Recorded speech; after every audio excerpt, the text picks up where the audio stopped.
Thank you. I've got really 4 comments to make, and they're all really around learning and practice. And like David, I don't have a huge number of things to say, well, actually, I disagree with X or Y that either Kathy or Fletcher presented. The first thing I want to do is to just say, firstly, thank you. Thank you particularly to the ODI and to the group of organisations, the GTF partners, who are pulling together this set of learning around what is starting to emerge from 4 or 5 years of practicing, putting the GTF into practice. And a little bit of background for those who don't know, the GTF is the single largest multi-country governance piece of work that DfID has done with civil society. So it is absolutely, it's something that the department as a whole recognises. We need to really mine it for what all of the range of things that have been happening within it. And Fletcher's outlined some of the things, and I was lucky earlier in the year to have been in Sierra Leone to see some of the work that Mwananchi is doing. And I probably understand a little bit more about really what's happening on the ground there than I did previously. And there are some fantastic examples. As part of the GTF, and as part of my thanks, I also want to thank the number of southern partners who are involved in implementing this. So whether you think about Mwananchi and the bicycles and the motorcyclists work, there are a whole range of different groups of civil society actors who have been involved in implementing the GTF, right, that perhaps we weren't reaching before. And that's one really important piece of learning for DfID about how do you work with these different groups of actors that have quite an important role to play in their own societies and really can influence some of the governance framework. So I wanted to start with that. I also wanted to make the point that a couple of points about sequencing, timing, and learning about programming. Okay, this is my second point. One of the things I struggled with throughout all of this in thinking about demand-side accountability is, what is it? What's the causal link here? What is it that leads to what? And do supply-side interventions lead to increased demand, or do higher levels of demand actually lead to improved supply?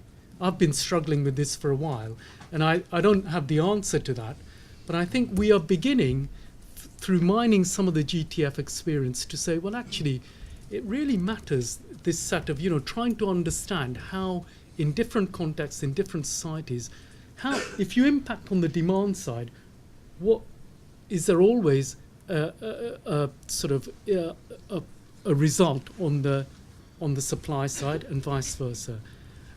And my own reflection on that is that it really matters about which organization you are, because your ability, if you're working on the demand side, to inspire better supply side interventions is partly dependent on your own standing in a community, your own links, your networks, etc. And I'd love to kind of to look at that set of issues.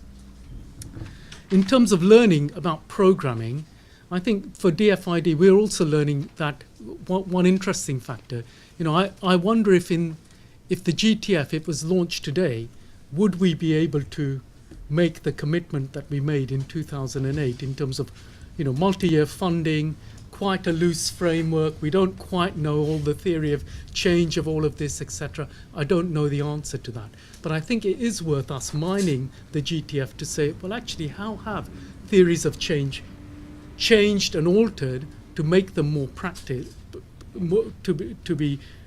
more practical in the long term and lead to real changes, transformational changes in people's lives. That's one set of things that we're really starting to look at.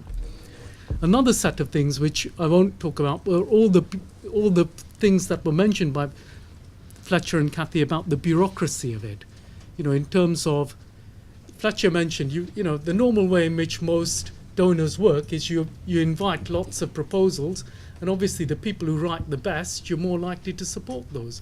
And how do we get beyond that in development work to really understand which organizations, maybe they're not able, some organizations are not able to write well, but they may have the right sets of structures on the ground to really influence change. My final point, and I could talk about this for quite a while, so I'll stop, I'm aware of this, about learning and practice. I think one of the challenges for all of us is I think there are things that we are learning. To document that, as David said, we need to pull together all of the evidence and really try and look at what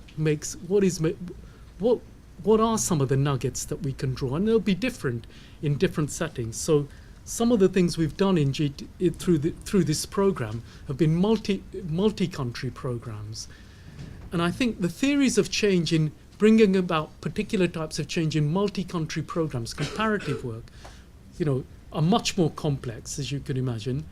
They're also, on the one hand, they're perhaps the most challenging. They're also the most difficult to learn from because there are different contexts, etc. And I'd love to talk about some of that and hear some reflections on that.